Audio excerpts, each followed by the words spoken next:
Hola, muchas gracias por volver un día más a mi canal o por darme una oportunidad si este es el primero de mis vídeos que veis. Hoy vengo con el wrap up de octubre que tenía que haber salido el domingo pasado publicado en el canal. Me disculpo porque no sucedió. El caso es que yo grabé este vídeo la semana pasada, pero el archivo se corrompió, fui incapaz de recuperarlo y no tuve tiempo de volver a grabarlo a tiempo para el domingo, así que por eso os lo estoy subiendo en un día menos habitual, en mitad de la semana, pero quiero que lo tengáis ya y vamos a cruzar los dedos para que esta vez salga todo bien. Octubre fue un mes de lecturas muy spooky, con una temática muy alrededor de Halloween y creo que va a quedar patente en cuanto os hable de los libros que me leí. Y voy a empezar con El libro secreto de los vampiros de Sol Ruiz, que es un libro ilustrado pensado para niños entre 6 y 12 años aproximadamente. Ya sabéis que esto de la edad recomendada de lectura depende un poco también de la capacidad lectora de cada niño. Pero el caso es que es un libro muy chulo que nos habla de los vampiros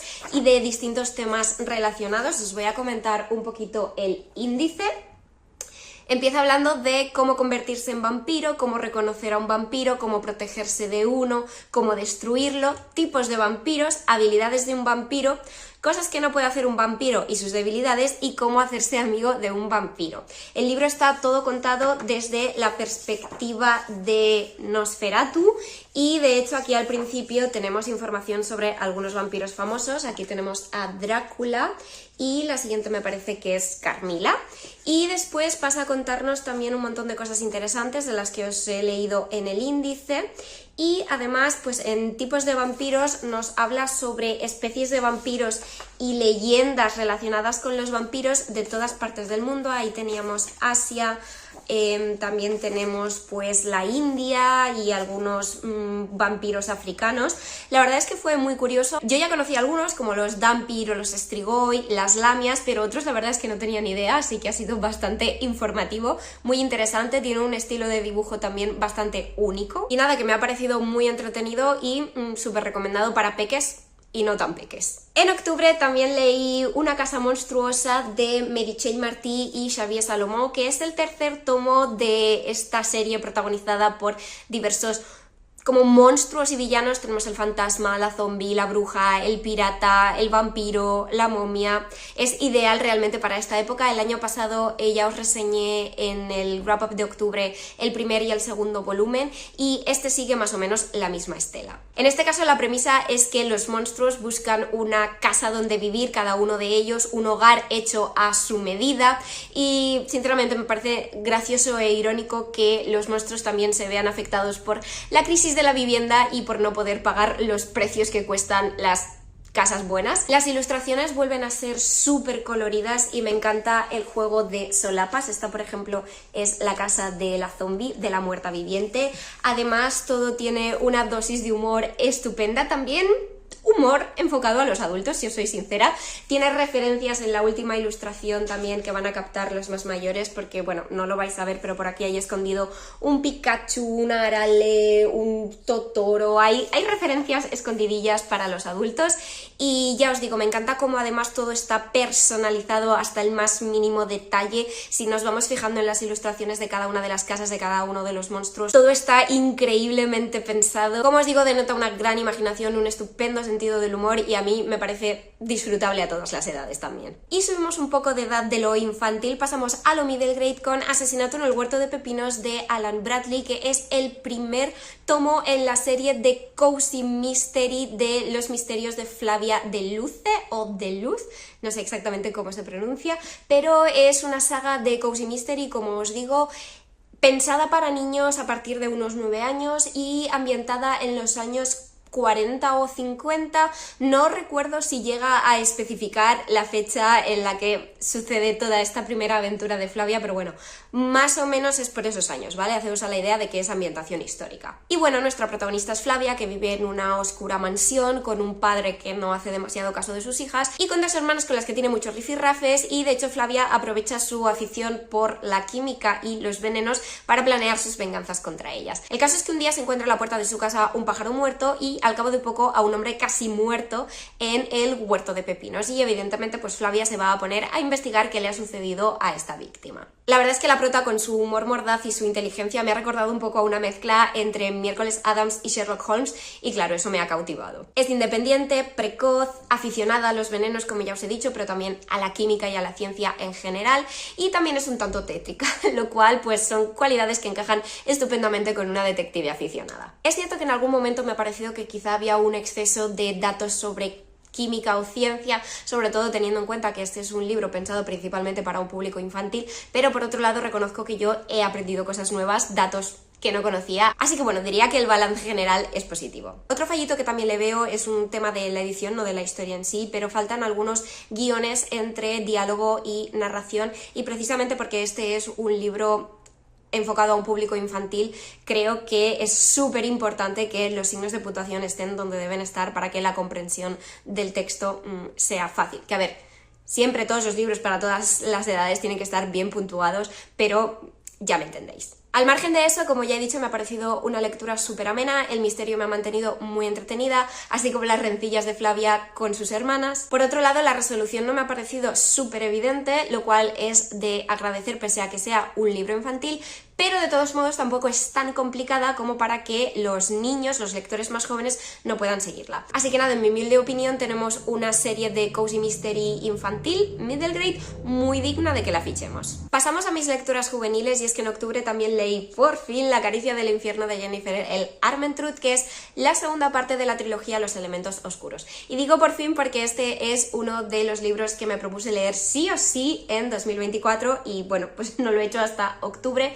Pero bueno, no pasa nada porque me ha venido estupendo para cubrir la categoría demonios del reto del Cozy Win de Evita Lecturitas.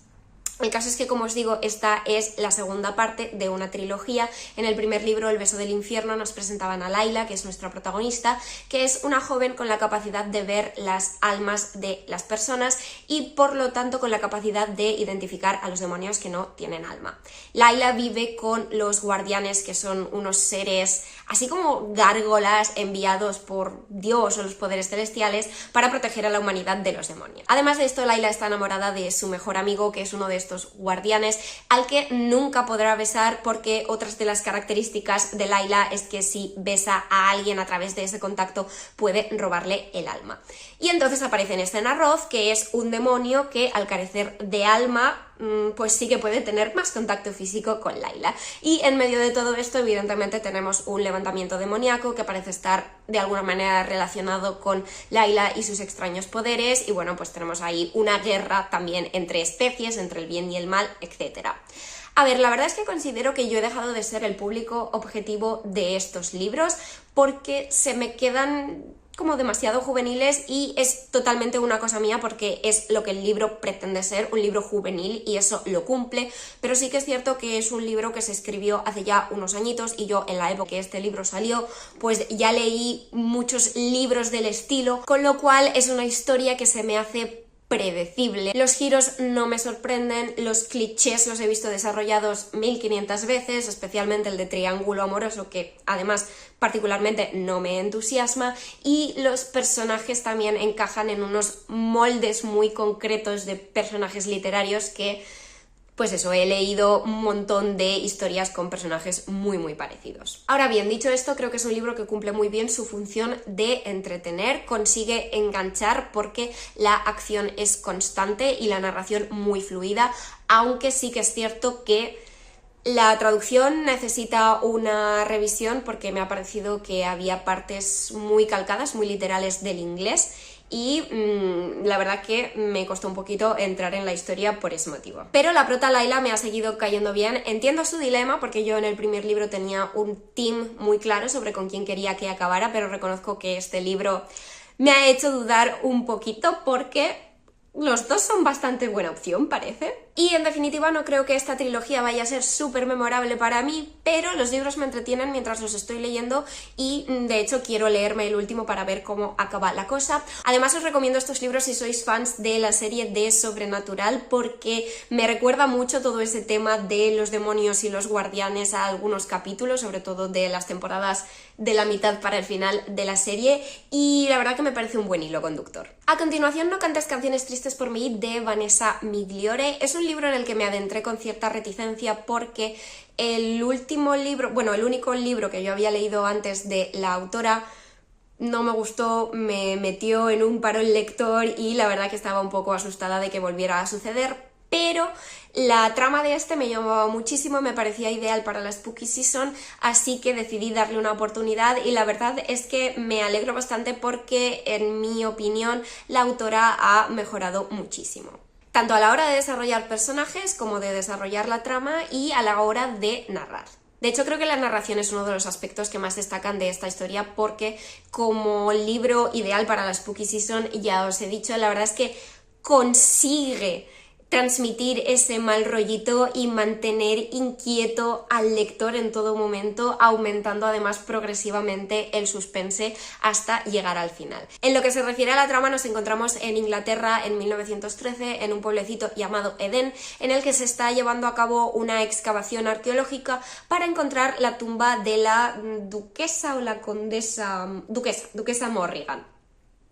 Y el caso es que en esa excavación está trabajando Elliot, perdón, es que siempre tengo muchos problemas para recordar los nombres, trabaja Elliot, la está dirigiendo y allí aparece Lyra, que también es una arqueóloga, pero bueno, al ser mujer en aquella época, en una profesión mayoritariamente de hombres, pues tiene que luchar mucho para que se escuche su voz y para hacerse valer. Y luego tenemos por ahí también a Emma, que es la hermana pequeña de Elliot, que tiene la capacidad de atravesar el velo y ver fantasmas. Y todos estos elementos se van a combinar en una historia de ambientación gótica en la que tenemos pues esa excavación arqueológica, ciertos elementos paranormales, una mansión victoriana, fantasmas, mentiras familiares, rivales académicos y muchos misterios. Si hay algo que me ha fallado es que no he logrado conectar a fondo con los personajes, me han caído bien, los he entendido sus comportamientos y sus motivaciones, pero me ha faltado como esa chispa de conexión con ellos que hace que tú como lectora realmente te impliques al máximo en la historia. Pero bueno, eso es algo muy subjetivo y a nivel objetivo yo creo que esta será una historia que recomiende si os interesan esa suma de elementos que os he ido comentando en la reseña. Pasamos a The Vampire Knitting Club de Nancy Warren, que es la primera parte de una serie cozy mystery paranormal protagonizada por vampiros que hacen crochet. Es maravilloso.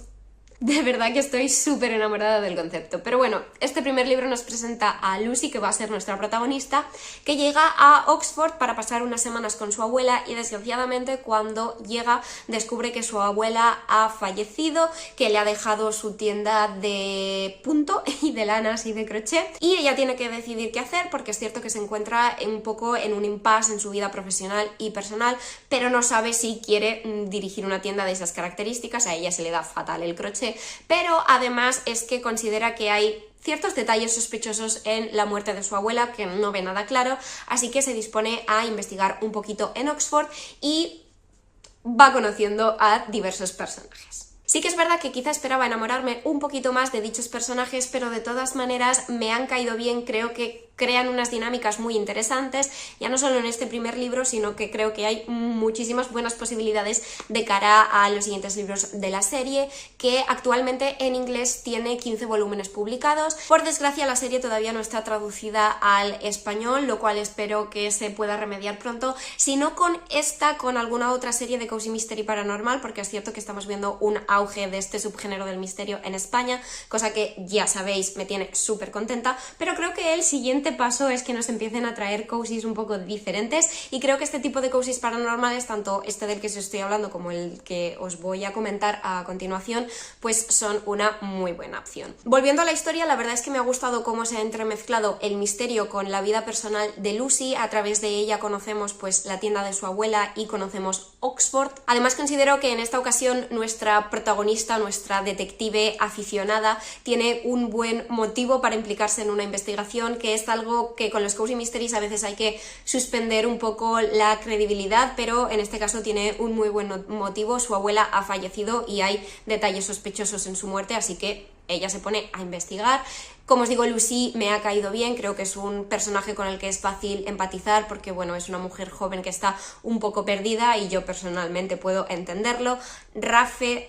no sé cómo se pronuncia, la verdad, es un poco vergonzoso, pero es un personaje también muy interesante del que espero ver más cosas en futuras entregas de la serie. La resolución del misterio me ha parecido bien llevada, aunque sí que es cierto que había elementos que eran un poco evidentes desde unas páginas antes de que se revelara todo, pero como os digo, me ha dejado satisfecha. Además ha conseguido sorprenderme con ciertos elementos que yo no me esperaba en la historia, así que nada, un cozy paranormal muy disfrutable que me ha dejado con ganas de seguir. Y el otro cozy mystery paranormal del que vengo a hablaros hoy es When the Crows Away de Aurelie Wallace, que es la segunda parte de In the Company of Witches, que fue una de mis mejores lecturas del año pasado y forman parte de la serie An Eventful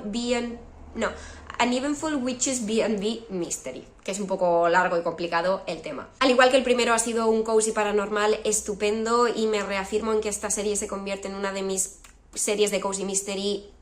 favoritas en general, ya no solo paranormal, porque me encantan los personajes, me encanta la forma de narrar y de encarar los misterios. Que nuestra detective aficionada sea una bruja con la capacidad de ver a los fantasmas y que por tanto se sienta impelida a ayudarlos y a resolver sus asesinatos para ayudarlos a cruzar al más allá, me parece un enfoque muy único y diferente en lo que a cozy mystery se refiere, y me encanta por las brujas, por la calidez que transmite, por la ambientación de un pueblecito pequeño, por el hecho de que las tías de Brin también se involucren y quieran ayudar a resolver el caso, cada una haciendo uso de su don único y especial como brujas. Es que adoro la combinación de elementos y además lo que sucede con estos libros es que son unos libros que tratan mucho el tema del duelo. En esta ocasión se hace tanto a través del personaje de Brin como del caso de asesinato en particular, que es el de un...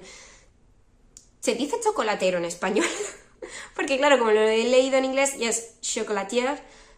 que de hecho juraría que viene del francés, bueno,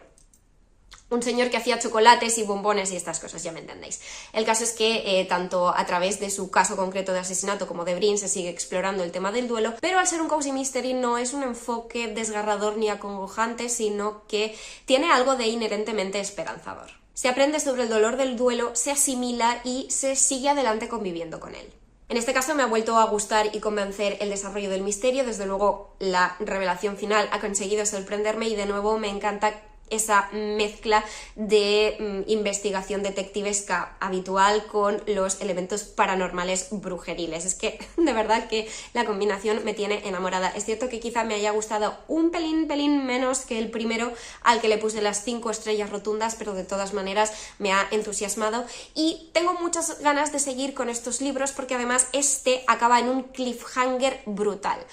Pero, ¿qué pasa? Que estos libros se publican con Berkley, que parece ser que ha decidido eliminar todas las series que tiene, o sea, no eliminar, sino no seguir produciendo o publicando este formato que veis que es muy chiquitín, que llaman mass market paperback, y Berkley ha decidido deshacerse de este formato y no seguir publicando en él, con lo cual las series que se estaban publicando habían quedado en un principio canceladas. Y eso es horrible porque, como os digo, este segundo acaba en un cliffhanger brutal. La autora ya se disculpó porque ella pensaba que iba a tener la posibilidad de escribir un tercer libro y al final no se sabe qué va a pasar porque parece que no había ninguna posibilidad, pero es cierto que estos libros están teniendo tan buena acogida entre los fans del género, reviven cada Spooky Season, cada octubre los lee muchísima más gente nueva y cada vez más lectores piden una tercera parte al menos, y parece que todo esto realmente ha llegado a oídos de la editorial porque la autora ha publicado hace poco en Instagram un reel en el que no daba detalles específicos, pero venía a decir que volveremos a ver a las brujas de Evenfall, y la verdad es que me entusiasma un montón y estoy cruzando los dedos muy fuerte para que realmente llegue a suceder, porque ya os digo que el golpe de efecto final de este libro me ha dejado con la boca abierta, te deja con muchísima intriga sobre hasta dónde puede expandirse este universo paranormal y qué derroteros tomará la vida personal de Brin, así que se necesita un tercer libro. De todas maneras, si esto os detiene de empezar esta saga, os digo que el primero sí que se puede leer a modo de autoconclusivo y os lo recomiendo muchísimo si leéis en inglés, porque por desgracia estos tampoco están traducidos, pero de verdad yo ya no sé qué más deciros para convenceros de que estos libros son canelita en rama. Los dos siguientes libros os los voy a comentar un poquito por encima porque tenéis en el canal un blog de lectura exclusivo en el que además tengo la oportunidad de entrevistar a la autora, de modo que no quiero extenderme mucho aquí.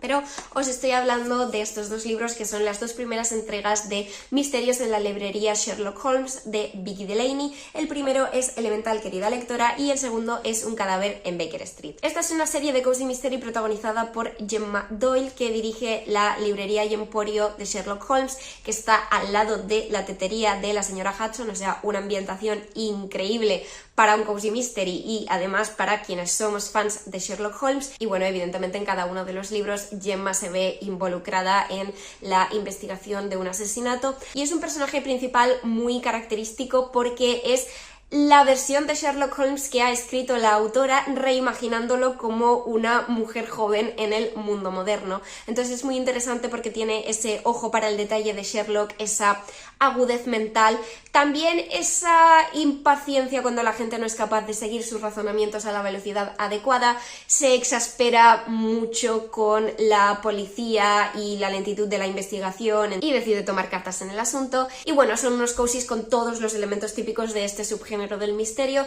con investigaciones interesantes, con su buen rango de sospechosos para que la cosa no sea demasiado evidente. La verdad es que a mí me han gustado mucho y os los recomiendo sin duda. Y si queréis más detalles, como os he dicho antes, os animo a ver mi último blog porque ahí tenéis reseñas más detalladas de cada uno de los dos libros, sin spoilers, eso sí, y es un blog largo que incluye, como ya os he comentado, la entrevista a la autora y algunas otras cositas, pero tenéis abajo en la cajita de la descripción los tiempos de cada parte del vídeo, así que podéis ir directamente a las reseñas si es lo único que os interesa. Y en octubre, Agatha Christie volvió a mi lista de lecturas con Matar es fácil, que es uno de los últimos libros de la autora que ha publicado Booked, y en este caso retomamos un tema que le gusta bastante a Agatha Christie, que es el de los asesinos en serie. También me fue ideal para esa categoría del Cozy Win. El caso es que no es una historia de Poirot, ni de Miss Marple, ni de otros personajes de la autora que conocemos. Es cierto que el superintendente Battle aparece hacia el final, pero no tiene verdadero peso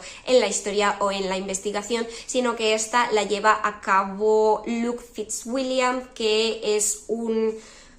policía o ex policía que durante un viaje en tren se encuentra con una ancianita que le confiesa que va de camino a Scotland Yard a denunciar a un asesino en serie que está atacando en su pueblo. Al parecer ha muerto muchísima gente en el pueblo, todas esas muertes se han tomado por accidentes o muertes por causas naturales, pero ella vio la mirada en los ojos del asesino y sabe quién es. Evidentemente Luke no se la toma en serio, cree que son los desvaríos de una vieja, pero al día siguiente descubre que la anciana fue atropellada antes de poder llegar a Scotland Yard a contar sus sospechas, y ahí empieza a sospechar él mismo, de modo que decide ir a este pueblecito del que era originaria la anciana e investigar por su cuenta si lo que ha sucedido allí realmente es un caso de asesinatos en serie. ¿Y qué os puedo decir? Es que ha sido otro libro fascinante de Agatha, otro libro en el que sigue la fórmula de disponer un montón de personajes secundarios que acaban siendo sospechosos todos en un momento u otro. De nuevo es otro libro en el que se centra muchísimo en la psicología de los personajes para evaluar y descartar posibles sospechosos, y en el que hay diseminadas un montón de pistas, algunas falsas, algunas verdaderas, para recoger las miguitas como lector y ver si llegas a adivinar la verdad antes que el detective de turno, que en este caso es Luke. Y debo decir que en esta ocasión he logrado descifrar la identidad del asesino justo antes de que se revelara, así que estoy muy orgullosa de mí. Y en general, pues ya os digo, otro libro que se bebe solo, muy entretenido, aunque de nuevo está esa parte para mí negativa de los libros de Agatha, y es que las relaciones románticas que mete no son románticas, son insta-love, y yo de verdad que no acabo de entender por qué lo hace, porque serían historias muy completas y perfectamente redondas sin esos elementos románticos que se empeñaba en meter Agatha. Pero bueno, al margen de eso,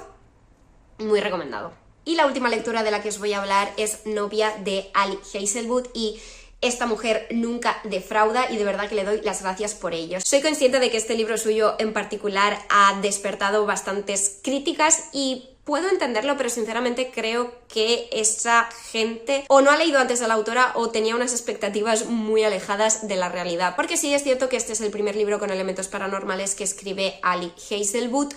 pero en el fondo sigue un esquema muy similar a sus otras novelas contemporáneas, solo que ha cambiado la ambientación en el mundo STEM, digamos, en el mundo universitario y científico, por una ambientación pues con hombres lobo y vampiros. La base de esta historia es que tenemos a Misery, una vampira acostumbrada a vivir entre humanos, pero que se presenta voluntaria para casarse con el alfa de los hombres lobo en un matrimonio de conveniencia para, digamos, asegurar la paz entre ambas especies. Pero ese no es el único motivo que tiene Misery para acceder a este matrimonio, porque ella necesita investigar ciertas cosas en territorio de hombres lobo. Y bueno, pues la casan con Lowe, que como os digo es el macho alfa de la manada, que es un líder justo y compasivo, pero bueno, no le quita el ojo de encima a Misery porque al principio no se fía demasiado de ella. Entonces, bueno, en la trama tenemos esa tensión máxima entre ambas especies, ese politiqueo, pero en el fondo es una novela romántica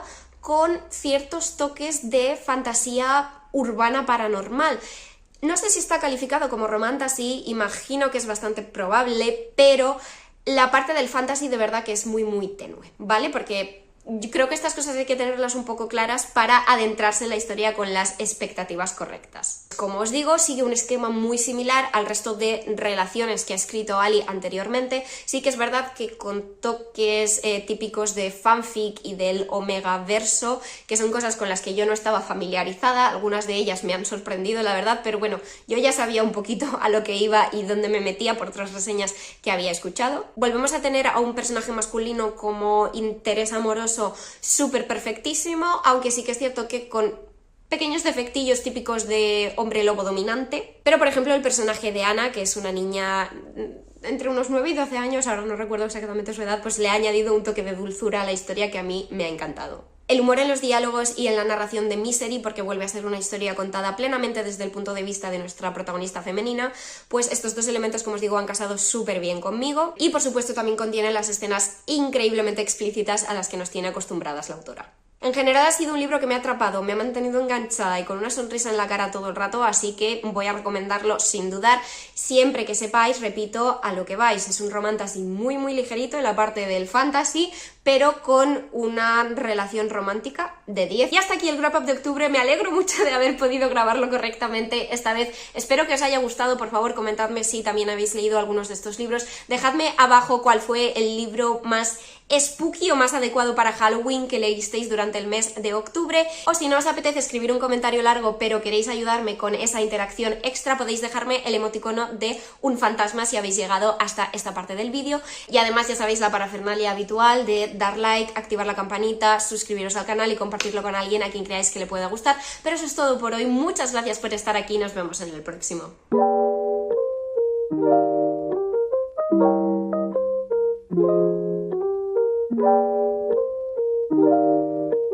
Thank you.